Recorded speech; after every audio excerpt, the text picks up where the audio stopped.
A visão de Patmos. Esta mensagem foi pregada no dia 4 de dezembro de 1960, pelo profeta de Deus, o sétimo anjo, William Marion Branham, em Jeffersonville, Indiana, Estados Unidos da América. Eu, João, que também sou vosso irmão, e companheiro na aflição, e no reino, e paciência de Jesus Cristo, estava na ilha chamada Patmos, por causa da palavra de Deus, e pelo testemunho de Jesus Cristo. Apocalipse 1:9. Esta série de visões da revelação da pessoa de Jesus Cristo foi dada a João enquanto se encontrava desterrado na ilha de Patmos. Esta ilha pequena está a 30 milhas da costa da Ásia Menor no mar Egeu. Sendo que era muito rochosa e infestada de cobras, lagartixas e escorpiões. Tinha pouco valor comercial, e foi usada pelo Império Romano como uma colônia penal onde confinavam os criminosos mais violentos, os prisioneiros políticos, etc. Você se dará conta que João se identificou entre os cristãos como um irmão na tribulação. Foi nesse tempo que a igreja primitiva estava passando por uma perseguição tremenda. Não era somente que em todas as partes se falava contra a sua religião, mas as próprias pessoas eram encarceradas e assassinadas.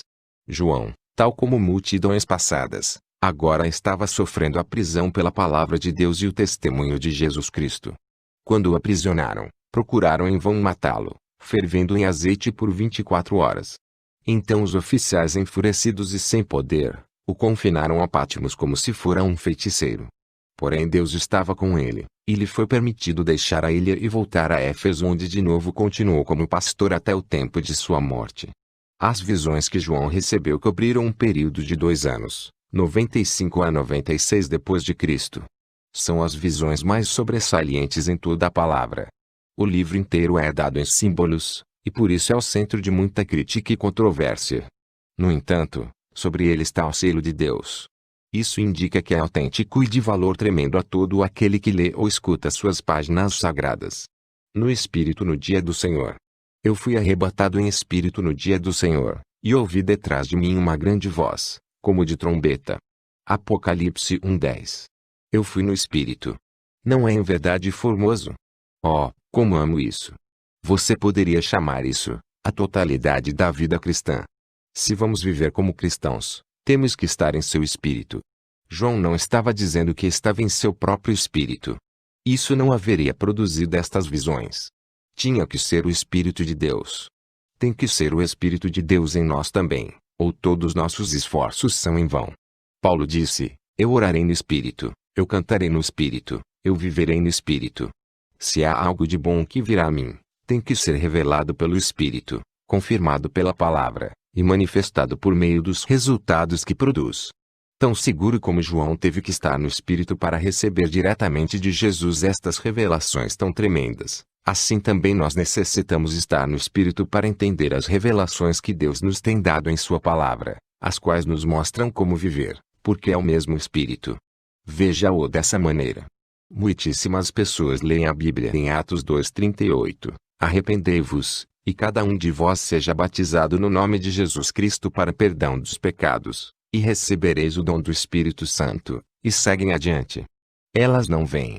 Se vissem, através do Espírito, elas saberiam que para receber o Espírito Santo, necessitam de se arrepender e serem batizadas no nome do Senhor Jesus, e então Deus estaria obrigado a cumprir sua palavra enchendo-as com o Espírito Santo. Elas nunca entram em seu espírito porque se o fizessem, sucederia com elas exatamente como diz a palavra. Ore a Deus para que lhe dê revelação por seu Espírito. Esse é o primeiro passo. Entre no Espírito. Permitam-me usar outra ilustração. Suponhamos que você necessita de cura. Que diz a palavra? Bem, todos nós temos lido inúmeras vezes, porém não entramos no Espírito quando a lemos. Pedimos a Deus que seu Espírito nos ensinasse a pura verdade sobre isso. Se houvéssemos feito, chamaríamos aos pastores, confessaríamos nossos pecados, seríamos ungidos, orariam por nós, e ali seria o fim da coisa. Pode ser que não venha imediatamente, porém em seu espírito, está concluído. Não há nenhuma outra corte de apelação.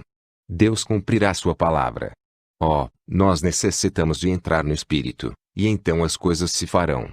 Não vá fazer as obras primeiro, entre primeiro no Espírito, e então faça as obras e veja o que Deus fará. Tem notado você como é que o mundo entra no espírito das coisas do mundo? Eles vão a seus jogos de bola, seus eventos desportivos e seus bailes. Eles entram no espírito da coisa. Não estão ali como flores de parede, como algo morto. Eles tomam parte nas coisas e chegam a ser parte das coisas. Porém, como odeiam aos cristãos porque entram no espírito da palavra de Deus. Nos chamam fanáticos e de santos roladores. Eles farão tudo o que estiver a seu alcance para demonstrar seu ódio e desaprovação. Porém, ignore você isso. Você o pode antecipar sabendo de onde vem. Você siga adiante e entre no espírito de adoração. Nosso espírito é limpo, é novo, é verdadeiro, é tranquilo e sério, porém não obstante, cheio do gozo do Senhor. O cristão deveria estar mais exuberante e cheio de prazer no Senhor, que o mundo quando saboreia as delícias de seus prazeres. Tanto os cristãos como os do mundo são humanos, ambos têm emoções. A diferença é que o coração e as emoções do cristão estão inteiramente no Senhor da glória e seu amor, enquanto que o mundo satisfaz a carne.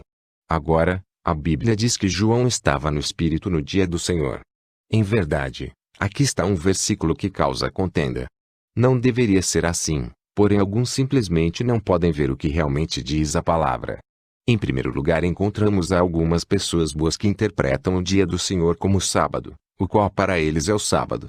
Então há outros que chamam o dia do Senhor, domingo, o primeiro dia da semana. Porém, como poderia ser qualquer destes dias ou mesmo os dois juntos, quando João estava no Espírito recebendo aquelas visões por um tempo de 2 anos? Em realidade o que sucedeu foi que João foi levado no Espírito transportado ao dia do Senhor, que ainda está por vir. A Bíblia fala do dia do Senhor que está no futuro. E João agora está vendo as coisas daquele dia futuro. Entretanto, para fixar nossas mentes, discorramos exatamente o que é o sábado hoje. O sábado, como conhecemos do Novo Testamento, não significa aguardar um determinado dia.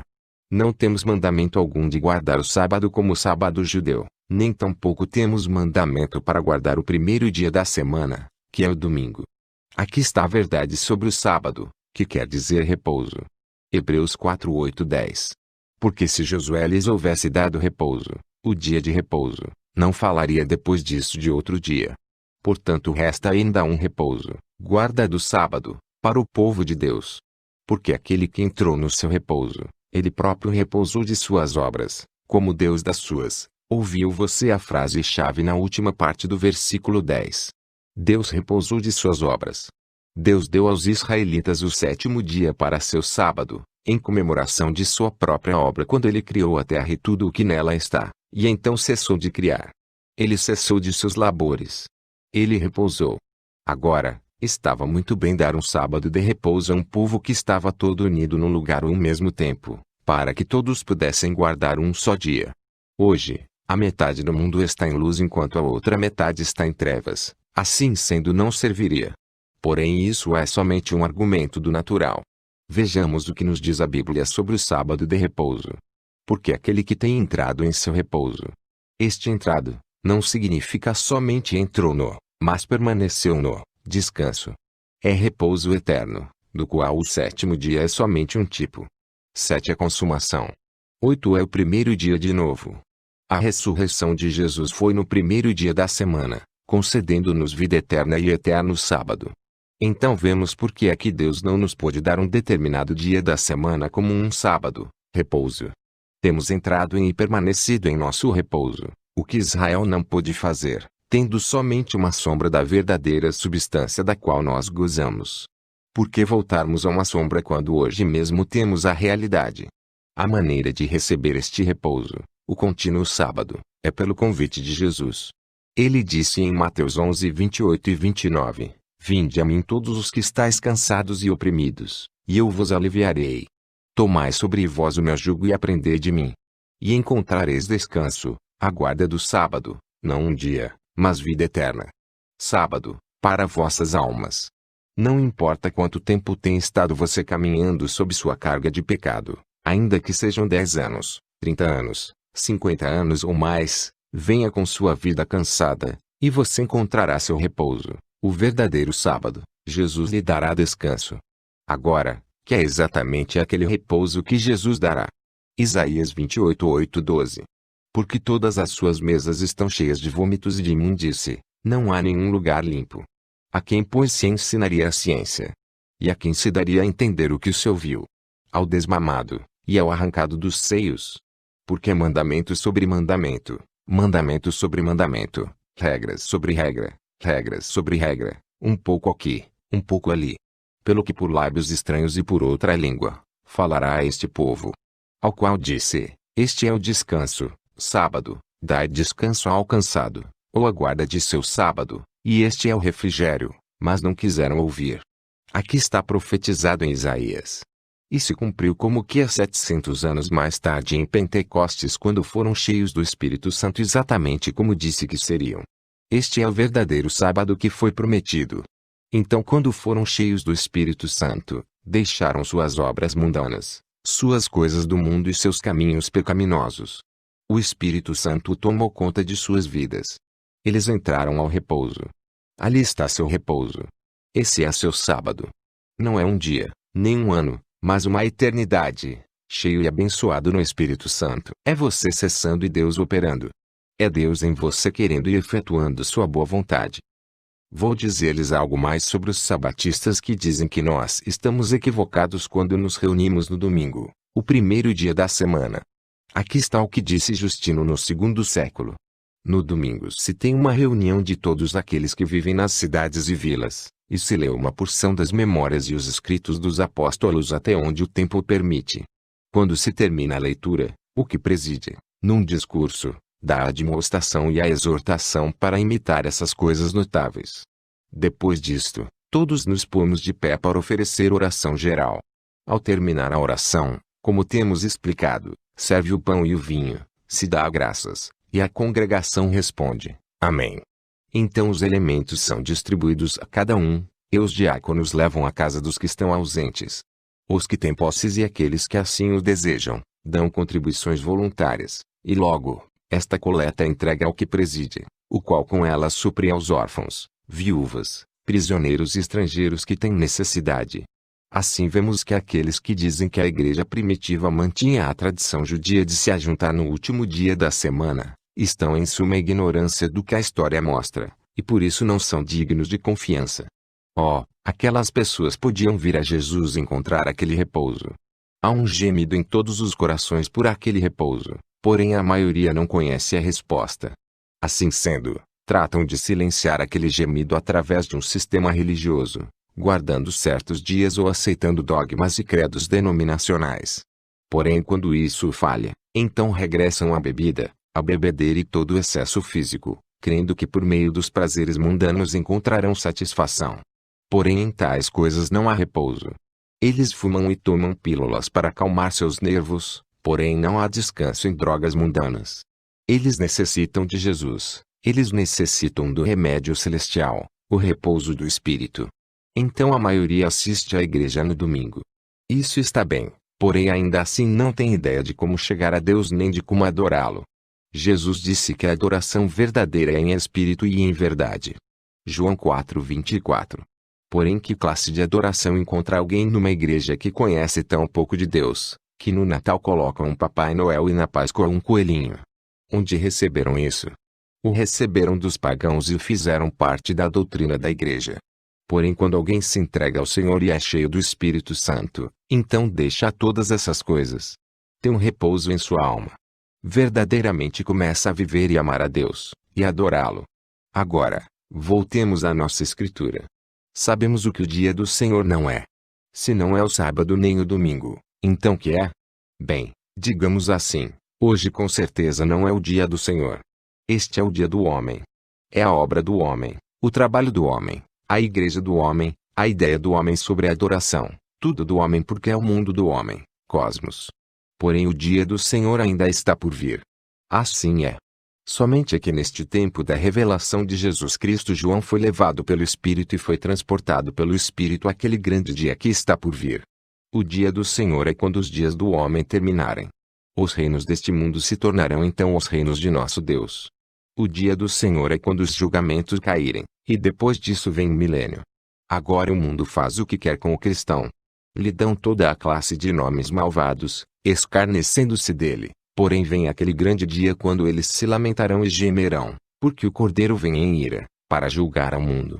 Então é quando os justos terão seu dia com o Senhor, porque os malvados serão queimados, e os justos caminharão sobre suas cinzas entrando ao milênio. Malaquias 4:3. E pisareis os ímpios, porque se farão cinza debaixo das plantas de vossos pés naquele dia que farei, diz o Senhor dos Exércitos. A voz como de trombeta. E ouvi detrás de mim uma grande voz como de trombeta, Apocalipse 1:10. João estava no Espírito, e estando assim, ele viu o grande e maravilhoso dia do Senhor Jesus e todo o seu santo poder. O futuro estava prestes a ser revelado porque Deus estava prestes a ensinar-lhe. João não disse que era uma trombeta. Foi como uma trombeta. Agora, quando uma trombeta soa, tem algo de urgência em seu sonido. É como o arauto, o mensageiro do rei, vindo ao povo. Ele toca uma trombeta. É uma chamada urgente. O povo se reúne para ouvir. Israel sempre foi juntado por meio do sonido de uma trombeta. Algo importante está à mão. Escutem-no. Assim esta voz tinha a urgência como de trombeta. Era clara e forte, alarmante e despertadora. Oh! Se pudéssemos ouvir a voz de Deus como uma trombeta neste dia, porque é a trombeta do Evangelho soando a palavra de profecia para anunciar-nos e preparar-nos para o que vem sobre a terra. Agora, o mandamento para se escrever. Que dizia, eu sou o Alfa e o Ômega, o primeiro e o derradeiro, e o que vês, escreve-o no livro, e envia-o às 7 igrejas que estão na Ásia, a Éfeso, e a Esmirna, e a Pérgamo, e a Tiatira, e a Sardes, e a Filadélfia, e a Laodiceia. Apocalipse 1:11. Aqui está, o primeiro e o último, o Alfa e o Ômega, isso é tudo. O único e verdadeiro Deus. A voz e a palavra de Deus. A verdade e a realidade estão às portas. Que coisa é estar no Espírito? Oh! Estar na presença de Deus e ouvir dele.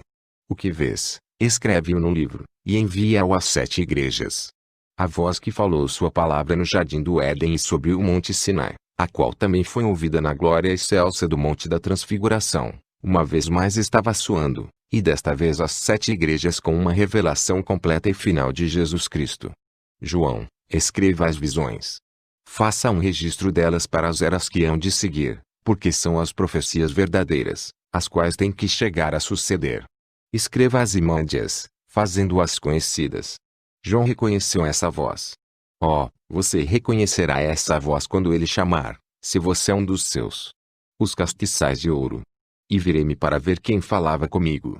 E, virando-me, vi 7 castiçais de ouro. Apocalipse 1:12. João não diz que voltou para ver aquele que falava, mas que voltou para ver a voz. Oh, como amo isso! Ele voltou para ver a voz. A voz e a pessoa são um, eu mesmo. Jesus é a palavra. João 1:3. No princípio era o Verbo, e o Verbo estava com Deus, e o Verbo era Deus.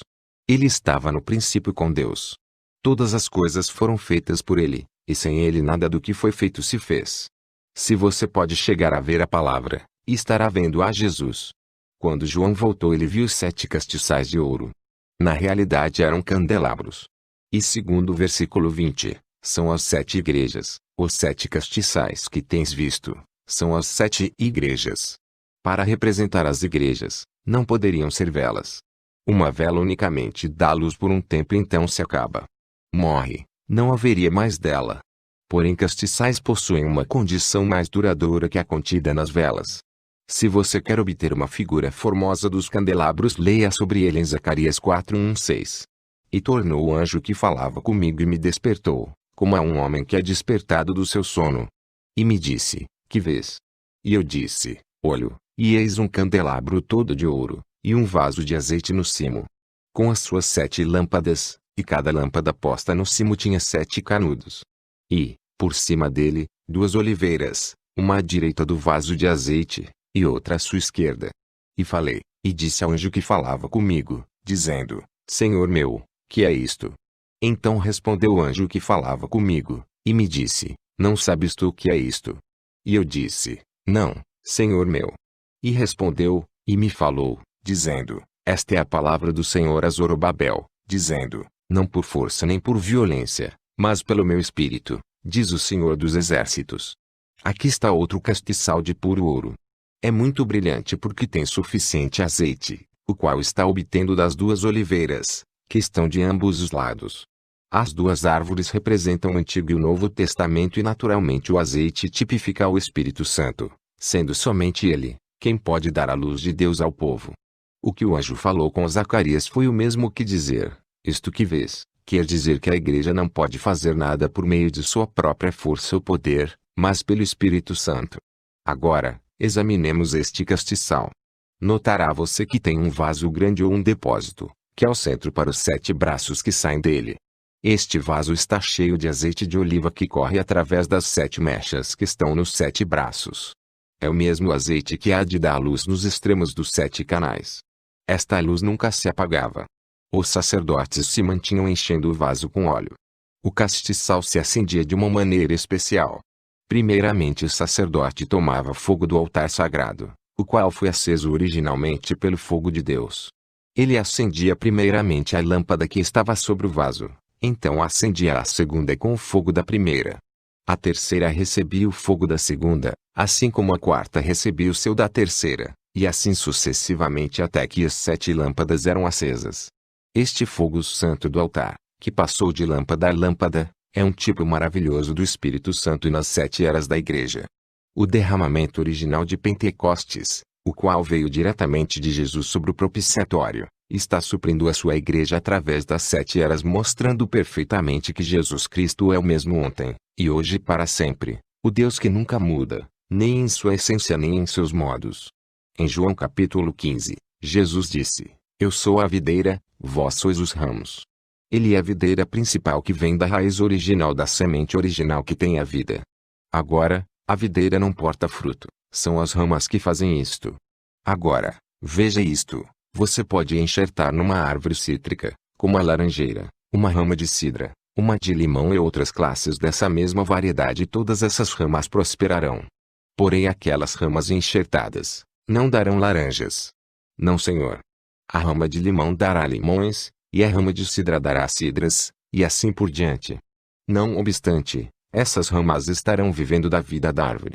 Porém se daquela árvore procede outra rama de si mesma, será uma rama de laranjeira e dará laranjas. Por quê? Porque a vida na rama e a vida no tronco são iguais. Entretanto, não é assim com as ramas enxertadas. Essas ramas enxertadas tinham seus princípios em outra classe de vida, de outras árvores, de outras raízes, de outras sementes. Seguramente, elas darão fruto, porém não darão laranjas. Não podem, porque não são originais. Assim a igreja. A videira tem sido fendida, e tem sido enxertado ramas. Tem enxertado ramas batistas, metodistas, presbiterianas e pentecostais. E aquelas ramas estão dando frutos batista, metodista, presbiteriano, pentecostal, etc., sementes denominacionais das quais eles produzem seu fruto. Porém se a videira chegar a produzir outra rama de si mesma, a rama será igual à videira. Será uma rama igual à que foi produzida no dia de Pentecostes. Falará em línguas, profetizará e terá o poder e sinais do Cristo ressuscitado. Por quê? Porque está vivendo por meio dos recursos naturais da própria videira. Note você, não foi enxertado na vinha, nasceu na vinha. As outras ramas que foram enxertadas, somente podiam dar de seu próprio fruto porque não nasceram dessa videira, elas não sabem nada sobre a videira original nem do fruto original, nem sequer podem conhecê-lo, porque não nasceram dali. Porém se houvessem nascido da videira original, a mesma vida que estava na videira original, Jesus, haveria vindo através delas, e se haveria manifestado através delas. João 14:12. Na verdade vos digo que aquele que crê em mim também fará as obras que eu faço, e as fará maiores do que estas, porque eu vou para meu Pai. Denominações que são dirigidas pelo homem não podem ser nascidas de Deus, porque é o Espírito e não o homem quem dá vida. Quão admirável é pensar naquelas 7 lâmpadas tomando vida e luz dos recursos daquele vaso principal, porque tinham suas mechas submergidas ali. Aqui estão representando a cada um dos 7 mensageiros enviados às igrejas. Sua vida está ardendo com o fogo do Espírito Santo. Sua mecha, vida, tem sido submergida em Cristo. Através daquela mecha, ele está extraindo a pura vida de Cristo, e por meio dela dá a luz à igreja. Que classe de luz está dando? A mesma luz que estava na primeira lâmpada. E assim recorrendo às eras até o tempo presente do mensageiro do último dia, a mesma luz é manifestada através de uma vida que está escondida com Cristo em Deus. Não podemos dizer isto somente dos mensageiros, porém todo verdadeiro crente está dramaticamente representado aqui. Todos estão alimentando-se do mesmo manancial. Todos têm sido submergidos no mesmo vaso. Estão mortos para si mesmos e suas vidas estão escondidas com Cristo em Deus. Estão selados pelo Espírito Santo. Efésios 4:30. E não entristeçais ao Espírito Santo de Deus, com o qual estáis selados para o dia da redenção. Nenhum homem os pode arrebatar de sua mão. Suas vidas não se podem alterar.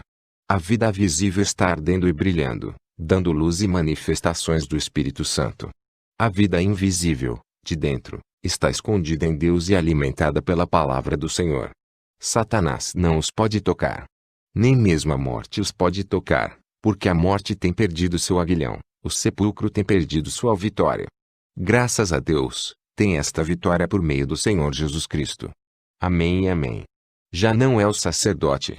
E no meio dos 7 castiçais um semelhante ao Filho do Homem, vestido até aos pés de um vestido comprido, e cingido pelos peitos com um cinto de ouro. Apocalipse 1:13. Ali está ele. Um semelhante ao Filho do Homem. Como a joia é embelezada pelo engaste do anel, assim também ele é glorificado em meio das igrejas. É o dia do Senhor, porque João o vê de pé, não como um sacerdote, porém como o juiz vindouro. O cinto de ouro já não está rodeando a cintura, onde o sacerdote tem que tê-lo enquanto ministra a Deus no lugar santíssimo. Agora está ao redor de seus ombros, porque agora ele não é o sacerdote, mas o juiz. Agora, João 5:22 tem chegado a se cumprir. E também o Pai a ninguém julga, mas deu ao Filho todo o juízo. Seu serviço tem sido prestado. O sacerdócio está consumado. Os dias da profecia têm chegado a um fim. Ele está cingido como um juiz. A sétupla glória de sua pessoa. E a sua cabeça e cabelos eram brancos como a lã branca, como a neve, e os seus olhos como chama de fogo, e seus pés, semelhantes a latão reluzentes, como se tivessem sido refinados numa fornalha, e a sua voz como a voz de muitas águas. E ele tinha na sua destra 7 estrelas, e da sua boca saía uma aguda espada de 2 fios. E o seu rosto era como o sol, quando na sua força resplandece. Apocalipse 1:14-16. Quão comovedor e inspirativa foi a aparição de Jesus a João, que estava desterrado por causa da palavra. E eis que a palavra viva agora estava frente a ele. Que visão tão iluminadora! Porque todo atributo descritivo tem um significado. Que revelação de seu glorioso ser! Seus cabelos eram brancos como a neve. João notou e mencionou primeiramente a brancura de seu cabelo. Era branco e brilhante como a neve. Isto não foi por causa de sua idade. Oh, não. O cabelo resplandecentemente branco não significa idade, mas experiência, maturidade e sabedoria. O ser eterno não tem idade. Que é o tempo para Deus. Tempo significa pouco para Deus, porém sabedoria significa muito. É como quando Salomão rogou a Deus por sabedoria para julgar ao povo de Israel. Agora, ele vem, o juiz de toda a terra. Ele será coroado com sabedoria. Isso é o que significa o cabelo branco e resplandecente. Veja isto em Daniel 7:9-14. Eu continuei olhando, até que foram postos uns tronos, e um ancião de dias se assentou. O seu vestido era branco como a neve, e o cabelo da sua cabeça como a limpa lã. O seu trono chamas de fogo e as rodas dele fogo ardente. Um rio de fogo manava e saía de diante dele, milhares de milhares o serviam, e milhões de milhões estavam diante dele. Assentou-se o juízo, e abriram-se os livros. Então estive olhando, por causa da voz das grandes palavras que provinha da ponta, estive olhando até que o animal foi morto, e o seu corpo desfeito, e entregue para ser queimado pelo fogo. E quanto aos outros animais, foi-lhes tirado o domínio. Todavia foi-lhes dada a prolongação de vida até certo espaço de tempo. Eu estava olhando nas minhas visões da noite, e eis que vinha nas nuvens do céu um como o Filho do Homem, e dirigiu-se ao ancião de dias, e o fizeram chegar até ele. E foi-lhe dado o domínio e a honra, e o reino, para que todos os povos, nações e línguas o servissem. O seu domínio é um domínio eterno, que não passará, e o seu reino único que não será destruído. Ali está. Daniel o viu com aquele cabelo branco. Ele era o juiz que abria os livros e julgava com eles. Daniel o viu nas nuvens. Isso é exatamente o que viu João. Ambos o viram exatamente igual. Eles viram ao juiz com seu cinto de juiz ao redor de seus ombros, puro e santo, cheio de sabedoria, completamente apto para julgar ao mundo em justiça. Aleluia! Até mesmo o mundo entende esse simbolismo, porque em tempos passados o juiz chegava e convocava a corte. Estando vestido com uma peruca branca e um manto longo que significava completa autoridade, um manto desde o pescoço até os pés, para julgar com justiça. Seus olhos como fogo. Pense nisto, aqueles olhos que uma vez foram nublados com lágrimas de tristeza e piedade, aqueles olhos que choraram de compaixão ante a tumba de Lázaro, aqueles olhos que não viram a maldade dos assassinos que lhe penduravam numa cruz, antes com tristeza clamou, Pai, perdoa-os. Agora, aqueles olhos do juiz, são como chama de fogo que julgarão aqueles que lhe rejeitaram. De todas as emoções humanas, ele manifestou esta com mais frequência que todas as demais, quando ele apareceu como Filho do Homem. Ele chorou muito, porém de trás daquele pranto e tristeza, estava Deus. Aqueles mesmos olhos viram visões, olharam até o profundo dos corações dos homens, leram seus pensamentos e conheceram seus diversos caminhos. Brilhando ardentemente através dos olhos mortais, estava Deus. Quem clamava àqueles que não lhe conheciam pelo que ele era, porque se não credes que eu sou, morrereis em vossos pecados. João 8:24. Se não faço as obras de meu Pai, não me acrediteis. Mas se as faço, as obras de meu Pai, e não credes em mim, crede nas obras. João 10:37 e 38. Como Jeremias no passado, ele foi o profeta de muitas lágrimas, porque os homens não receberam a palavra de Deus e lançaram a um lado a revelação. Aqueles olhos ardentes e chamejantes do juiz estão ainda agora, esquadrinhando a vida de toda a carne, recorrendo toda a terra. Não há nada que ele não conheça, ele conhece os desejos do coração e o que cada um se propõe fazer. Não há nada escondido que não seja revelado, porque todas as coisas estão nuas ante ele, a quem temos que dar conta. Pense nisso. Ele sabe até mesmo o que você está pensando neste momento. Sim, ali está ele de pé como juiz com seus olhos chamejantes para distribuir juízo. O dia da misericórdia tem chegado ao seu fim. Oh, se os homens se arrependessem e buscassem seu rosto em justiça, enquanto ainda há tempo. Se pudessem se recostar em seu seio antes que o mundo se desfaça em fogo. Agora, pés de bronze. Seus pés semelhantes ao bronze reluzente, como que refinado numa fornalha. O bronze é conhecido por sua extraordinária dureza. Não se conhece nada que possa misturar-se com o bronze para temperá-lo. Porém este bronze que descreve seus pés é ainda sobressalente, porque tem resistido à prova do forno ardente, uma prova que nenhum outro tem resistido. E isso é exatamente correto, porque bronze significa juízo divino, um juízo que Deus determinou e trouxe a seu cumprimento. João 3:14-19. E, como Moisés levantou a serpente no deserto, assim importa que o Filho do Homem seja levantado, para que todo aquele que nele crê não pereça, mas tenha a vida eterna. Porque Deus amou o mundo de tal maneira que deu seu Filho unigênito, para que todo aquele que nele crê não pereça, mas tenha a vida eterna. Porque Deus enviou o seu Filho ao mundo, não para que condenasse o mundo, mas para que o mundo fosse salvo por ele. Quem crê nele não é condenado, mas quem não crê já está condenado. Porquanto não crê no nome do unigênito Filho de Deus. E a condenação é esta, que a luz veio ao mundo, e os homens amaram mais as trevas do que a luz, porque as suas obras eram más. E em Números 21:8-9, e disse o Senhor a Moisés, faze uma serpente ardente, e põe-na sobre uma haste, e será que viverá todo mordido que olhar para ela. E Moisés fez uma serpente de metal, e pô-la sobre uma haste. E era que, mordendo alguma serpente alguém, olhava para a serpente de metal, e ficava vivo. Israel havia pecado. O pecado tinha que ser julgado. Assim sendo, Deus mandou a Moisés que pusesse uma serpente ardente na haste, para que qualquer um que olhasse para a serpente fosse salvo da pena de seu pecado. A serpente ardente na haste simbolizava o pecado desde o jardim do Éden, onde a serpente enganou a Eva, fazendo-a cometer pecado. O bronze fala de juízo, como é evidente no altar ardente onde a pena do pecado foi encontrada nos sacrifícios sobre o altar.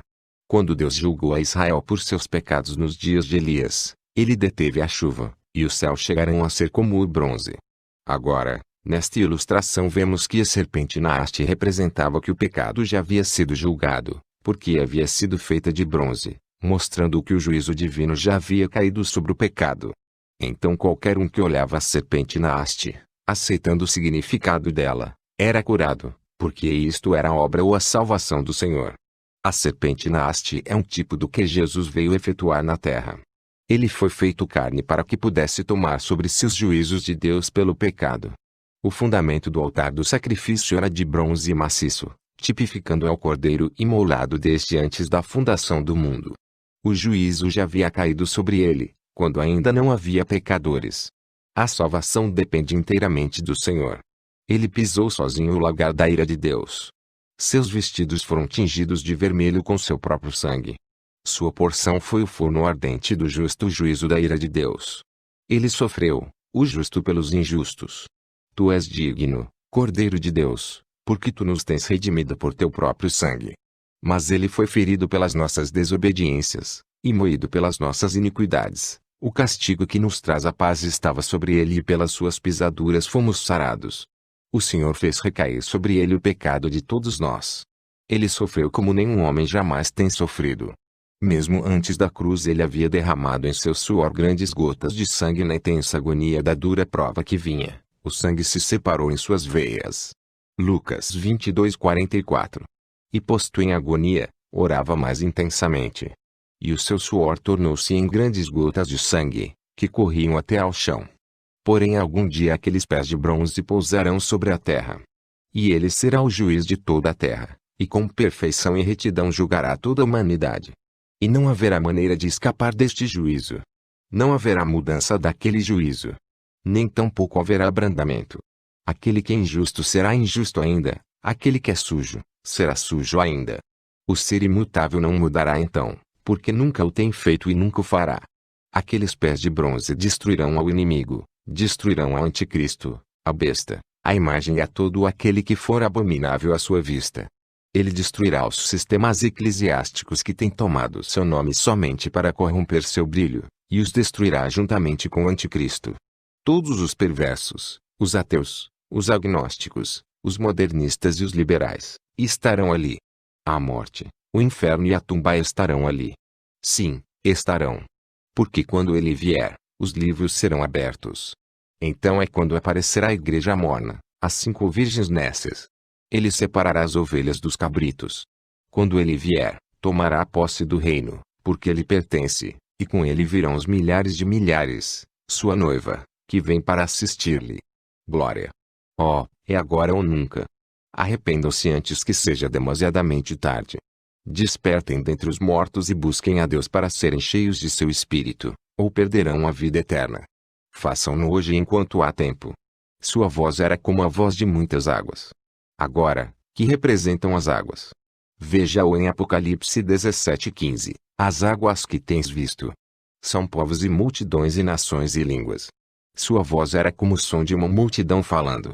Que é isto? É o juízo. Porque estas são as vozes das multidões de testemunhas, que por meio do Espírito Santo, em todas as eras, têm dado testemunho de Cristo, e têm pregado seu evangelho. Será a voz de cada homem pronunciando o juízo contra o pecador que não fez caso do aviso. As vozes dos 7 mensageiros se ouvirão com potência e clareza. Aqueles pregadores fiéis que pregaram o poder salvador de Jesus, o batismo no nome de Jesus, o batismo e o poder do Espírito Santo, aqueles que se firmaram e se mantiveram mais com a palavra que com suas próprias vidas, todos eles foram a voz de Jesus Cristo por meio do Espírito Santo através das eras. João 17:20. E não rogo somente por estes, mas também por aqueles que pela sua palavra hão de crer em mim. Tem pensado você quão horroroso será para o homem que tem sido levado pela corrente e vai irremediavelmente a uma catarata? Pense agora naquele rugido enquanto ele se aproxima da ruína certa e inevitável. E assim é exatamente como vem o dia do juízo, quando o ruído das vozes condenarão a você por não haver feito caso do aviso até que foi tarde demais. Tenha cuidado agora mesmo. Porque neste momento seus pensamentos estão sendo registrados no céu. Ali seus pensamentos falam mais forte que suas palavras. Como o fariseu que clamava de lábios, porém não escutando ao Senhor, seu coração chegou a ser vil e corrompido até que foi tarde demais. Agora mesmo pode ser que esta seja a sua última oportunidade para escutar a palavra e recebê-la para a vida eterna.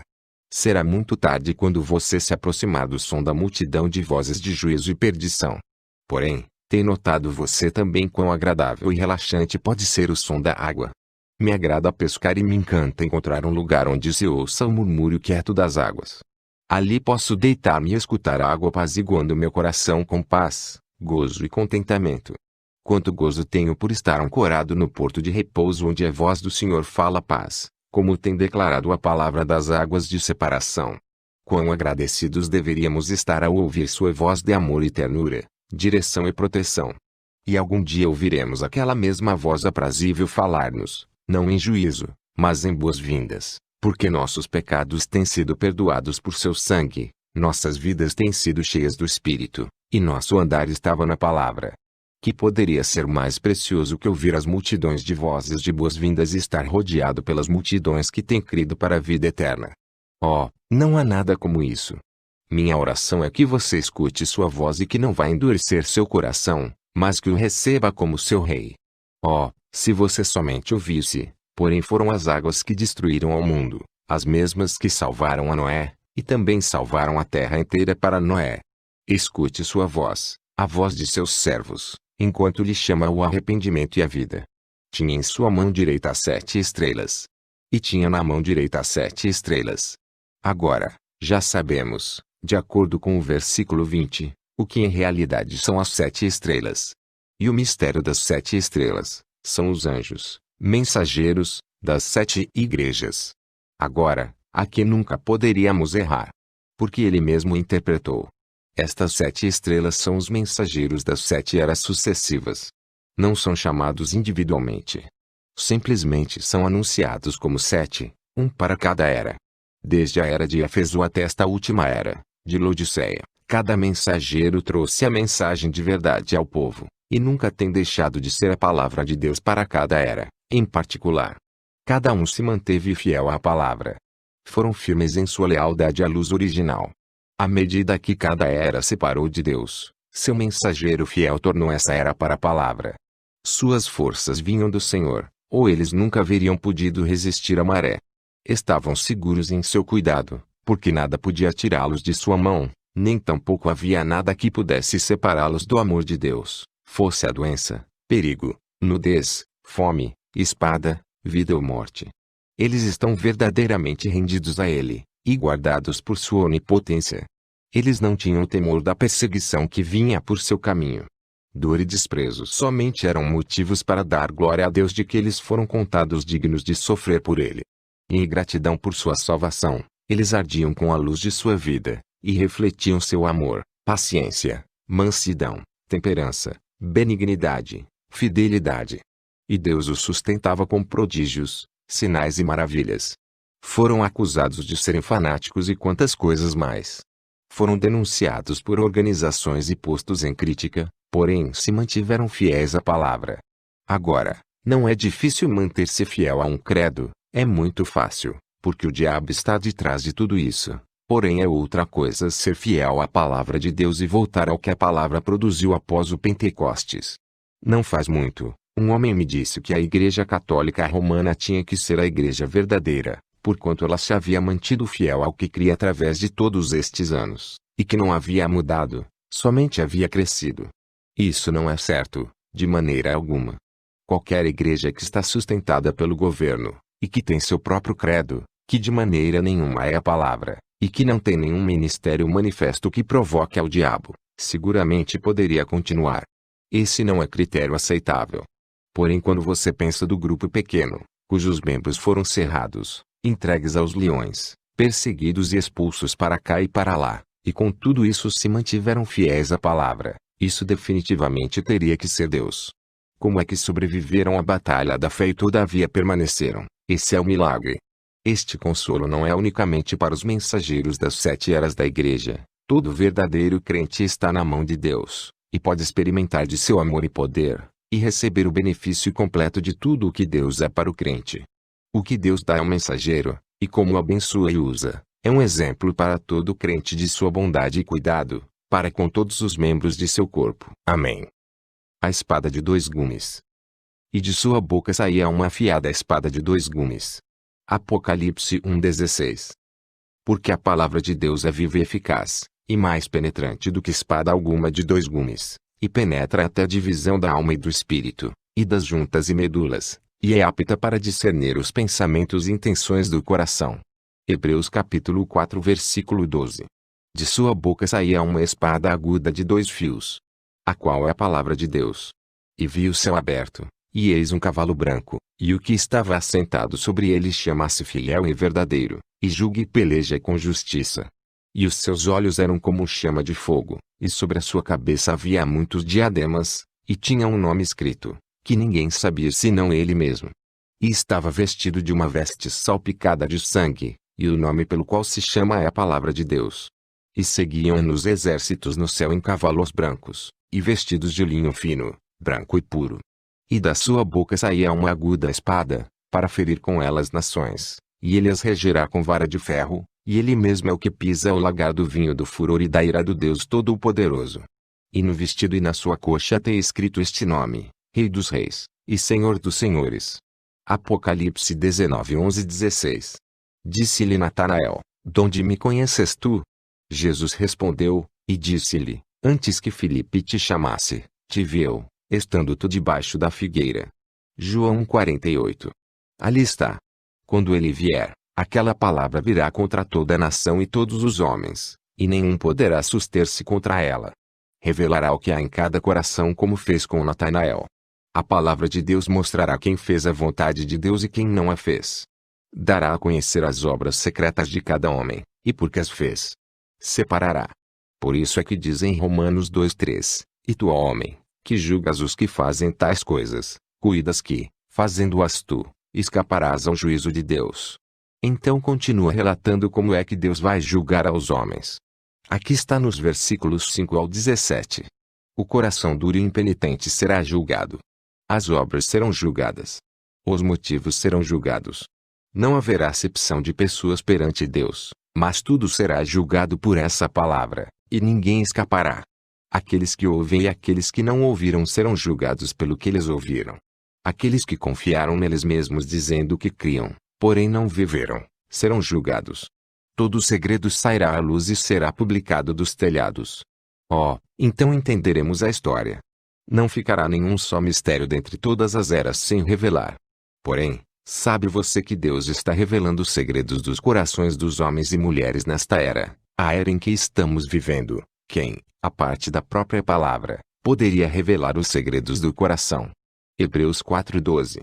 Porque a palavra de Deus é viva e eficaz e mais penetrante do que espada alguma de dois gumes, e penetra até a divisão da alma e do espírito, e das juntas e medulas, e é apta para discernir os pensamentos e intenções do coração. É a palavra. Está operando para o que foi enviada, porque ela, a palavra, está cheia de poder. É o mesmo Espírito que estava em Jesus, a palavra, que está presente de novo na igreja nesta última era, como um sinal final procurando livrar as pessoas do caminho que conduz ao juízo, porque aqueles que o rejeitam, a palavra, já têm entrado no juízo, crucificando-lhe de novo. Hebreus 6:6. E recaíram, seja outra vez renovados para arrependimento, pois assim quanto a eles, de novo crucificaram o Filho de Deus, e o expõem ao vitupério. Agora, Paulo disse que a palavra veio em poder como também em vós. A palavra sendo pregada, em realidade demonstrou a si mesma. Como uma espada flamejante e aguda, foi às consciências dos homens, e como bisturi, tirou as enfermidades e libertou aos cativos. Por onde quer que fossem aqueles crentes primitivos, saíram pregando o evangelho, palavra, e Deus confirmou aquela palavra com os sinais que seguiram. Os enfermos foram curados, demônios foram expulsos, e falaram em novas línguas. Isso foi a palavra em ação. Essa palavra nunca tem falhado na boca dos cristãos. E nesta última era, está aqui em forma maior e mais forte que antes. Na verdadeira noiva da palavra. Pequeno rebanho, vocês que são apenas uma pequena minoria, mantenham-se com a palavra, encham suas bocas e seus corações dela, e algum dia Deus lhes dará o reino. O seu rosto como o sol. E seu rosto era como o sol, quando em sua força resplandece. Apocalipse 1:16. 6 dias depois, tomou Jesus consigo a Pedro, e a Tiago, e a João, seu irmão, e os conduziam em particular a um alto monte. E transfigurou-se diante deles, e o seu rosto resplandeceu como o sol, e os seus vestidos se tornaram brancos como a luz. E eis que lhes apareceram Moisés e Elias, falando com ele. E Pedro, tomando a palavra, disse a Jesus: Senhor, bom é estarmos aqui. Se queres, façamos aqui 3 tabernáculos, um para ti, um para Moisés, e um para Elias. E, estando ele ainda a falar, eis que uma nuvem luminosa os cobriu. E da nuvem saiu uma voz que dizia: Este é meu amado filho, em quem me comprazo, escutai-o. E os discípulos, ouvindo isto, caíram sobre seus rostos, e tiveram grande medo. E aproximando-se Jesus, tocou-lhes, e disse: Levantai-vos, e não tenhais medo. E, erguendo eles os olhos, ninguém viram senão unicamente a Jesus. E, descendo eles do monte, Jesus lhes ordenou, dizendo: A ninguém conteis a visão, até que o Filho do Homem seja ressuscitado dos mortos.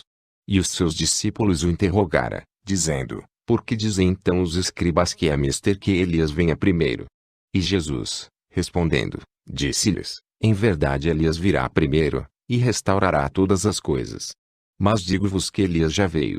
E não conheceram, mas fizeram-lhe tudo o que quiseram. Assim farão eles também padecer o Filho do Homem. Então entenderam os discípulos que lhes falara de João Batista.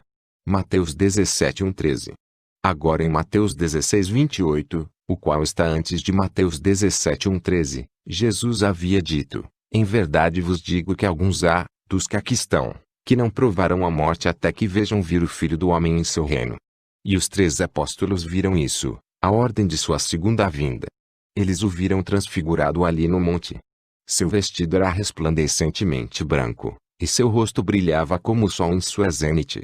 E quando ele apareceu, ali estavam Moisés e Elias, um a cada lado. Assim é exatamente como ele virá. Em verdade, Elias virá primeiro e converterá os corações dos filhos. Noiva, de volta aos pais a doutrina apostólica da palavra. Eis que eu vos envio o profeta Elias, antes que venha o dia grande e terrível do Senhor, e converterá o coração dos pais aos filhos, e o coração dos filhos a seus pais, para que eu não venha e fira a terra com maldição. Malaquias 4:5-6. Israel já é uma nação. Ela agora está estabelecida com seus exércitos, marinha, sistema postal, bandeira, e tudo o que pertence a uma nação. Porém ainda está por cumprir-se a escritura que diz: Ou nasce uma nação de uma vez. Isaías 66:8. Aquele dia vem muito logo. A figueira tem brotado. Os israelitas estão esperando ao Messias. Eles o estão esperando e suas esperanças quase estão a ponto de se cumprir. Israel renascerá espiritualmente, porque sua luz e sua vida estão a ponto de revelar-se a ele. E a cidade não necessita de sol nem de lua, para que nela resplandeçam, porque a glória de Deus a tem iluminado, e o Cordeiro é a sua lâmpada. Apocalipse 21:23. Esta é a nova Jerusalém. O Cordeiro estará nessa cidade, e por causa de sua presença, não haverá necessidade de luz. Ali o sol não sairá nem se porá porque ele mesmo é o sol e a luz. As nações que entram ali andarão em sua luz. Não está você contente de que aquele dia já está sobre nós? João viu esse dia que vinha. Assim seja. Senhor Jesus, venha logo. Malaquias 4:1-3. Porque eis que aquele dia vem ardendo como forno, todos os soberbos, e todos os que cometem impiedade, serão como palha, e o dia que está para vir os abrasará, diz o Senhor dos Exércitos, de sorte que lhes não deixará nem raiz nem ramo. Mas para vós, que temeis o meu nome, nascerá o sol da justiça, e salvação trará debaixo das suas asas, e saireis e crescereis como os bezerros do cevadouro. E pisareis os ímpios, porque se farão cinza debaixo das plantas de vossos pés naquele dia que farei, diz o Senhor dos Exércitos. Ali está outra vez o sol brilhando em toda a sua força. Oh, a força do Filho de Deus brilhando em meio dos 7 candeeiros de ouro. Ali está ele, o juiz, aquele que sofreu e morreu por nós. Ele tomou sobre si mesmo a ira da justiça divina. Ele sozinho pisou o lagar do vinho do furor da ira de Deus. Como já temos dito, para o pecador, Sua voz é como o rugido da catarata ou como o mar furioso golpeando a costa rochosa em ondas de morte. Porém para o santo, sua voz é como o doce murmúrio de um riacho, enquanto a gente repousa satisfeito em Cristo. Brilhando sobre nós com seus raios quentes de amor nos diz, não temais, eu sou o que era, o que é, e o que há de vir, eu sou o Todo-Poderoso. Fora de mim não há outro. Eu sou o Alfa e o Ômega, o tudo. Ele é o lírio dos vales, a estrela resplandecente da manhã. Ele é o preferido entre 10.000 a minha alma. Sim, aquele grande dia está pronto para manifestar-se, e o sol da justiça nascerá trazendo saúde em suas asas. O Cristo vitorioso. E eu, quando vi, caí a seus pés como morto, e ele pôs sobre mim a sua destra, dizendo-me, não temas, eu sou o primeiro e o último. E o que vivo e fui morto, mas eis aqui estou vivo para todo sempre. Amém. E tenho as chaves da morte e do inferno. Apocalipse 1, 17 e 18.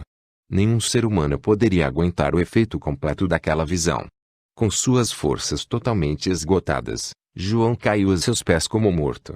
Porém a mão amorosa do Senhor lhe tocou, e em voz de bênçãos lhe disse, não temas.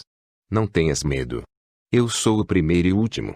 Eu sou aquele que vive, estive morto, e eis que estou vivo pelo século dos séculos. Que há que temer? O juízo que caiu sobre ele na cruz, na tumba, e quando desceu foi por nós. Ele absorveu completamente a desgraça da ferida do pecado, e agora nenhuma condenação há, para os que estão em Cristo Jesus. Veja como coisa certa que nosso advogado é nosso juiz. Ele é tanto advogado como juiz. Como juiz, o caso está acertado, fica concluído. Agora pois, não há condenação. Porque tem a igreja que temer. Que promessa tem deixado ele manifestar ante nós? Porque tem a igreja que temer o castigo ou a morte? Tudo tem sido vencido. Aqui está o conquistador poderoso. Aqui está o que conquistou os dois mundos, visível e o invisível. Não como Alexandre que conquistou o mundo na idade de 33 anos, e não tendo outra coisa que conquistar, morreu vítima do pecado e de uma vida licenciosa. Não como Napoleão que conquistou toda a Europa, porém finalmente foi derrotado em Waterloo, e foi deportado a Elba, somente para encontrar a si mesmo conquistado. Porém nada pode conquistar a Cristo. Aquele que desceu, agora subiu acima de todos, e a ele tem sido dado um nome que é sobre todo nome. Sim, ele conquistou a morte, e o inferno e a tumba, e tem as chaves deles. O que ele desata, é desatado, e o que ele liga, é ligado. Não se pode mudar. Não houve conquistador antes dele e não há ninguém fora dele. Só ele é o Salvador e Redentor. Ele é o único Deus. Senhor Jesus Cristo é seu nome. Não temas, João. Não temas, pequeno rebanho. De tudo que sou, vocês são herdeiros. Todo o meu poder é vosso. Minha onipotência é de vocês enquanto estou em vosso meio. Não tenho vindo para trazer temor e derrotas, mas amor, coragem e habilidade. Todo o poder me tem sido dado, e está à disposição de vocês. Falem a palavra, e eu a cumprirei. Esse é meu pacto e nunca pode falhar. As 7 estrelas e os 7 castiçais. O mistério das 7 estrelas, que viste na minha destra, e dos 7 castiçais de ouro. As 7 estrelas são os anjos das 7 igrejas, e os 7 castiçais, que viste, são as 7 igrejas. Apocalipse 1:20. Já temos descoberto a verdade destes 2 mistérios. Não temos revelado quem são estes 7 mensageiros, porém com a ajuda de Deus, o faremos, e então esse mistério será consumado. Conhecemos as 7 eras. Elas estão na palavra, e trataremos com cada uma até chegar a esta última era, a era de Laodiceia. Porém dando uma olhada final a este capítulo, vejo enquanto está ali em meio dos castiçais de ouro com as 7 estrelas em sua destra. Oh, é de ficar sem respiração vê-lo ali em sua deidade suprema. Ele é o juiz, o sacerdote, o rei, a águia, o cordeiro, o leão, o alfa, o ômega, o princípio e o fim, o Pai, Filho e Espírito Santo, aquele que era, que é, e que há de vir, o Todo-Poderoso, o tudo em todos. Ali está ele, o autor e consumador. Digno é aquele cordeiro. Ele provou seu mérito quando ele comprou nossa salvação por si mesmo. Agora ele se encontra em todo o seu poder e em toda a sua glória com todas as coisas submetidas a ele como juiz. Sim, ali está ele entre os candeeiros, com as estrelas em sua mão. É noite, porque então é quando usamos lâmpadas para dar luz, e quando as estrelas brilham e refletem luz do sol. E está escuro. A igreja está caminhando por fé nas trevas. Seu Senhor partiu desta terra, porém o Espírito Santo ainda brilha através da igreja, dando luz a este mundo corrupto pelo pecado. E aquelas estrelas também refletem sua luz. A única luz que tem é sua luz. Quão escuro está, quanto frio faz espiritualmente. No entanto, quando ele chega à cena, então há luz e calor, e a igreja recebe poder, e por meio dele faz as obras que ele fez. Oh, se pudéssemos vê-lo como o viu João! Que tipo de gente deveríamos ser, perante ele naquele dia? Se você não tem ainda entregue sua vida a ele, oxalá que o faça neste momento. Ajoelhe-se ali onde está e peça perdão por seus pecados, e renda a sua vida a ele. Então juntos procuraremos nos aproximar às 7 eras da igreja, e enquanto o fazemos, minha oração é que Deus ajude a este servo indigno para que possa revelar sua palavra a vocês. Amém.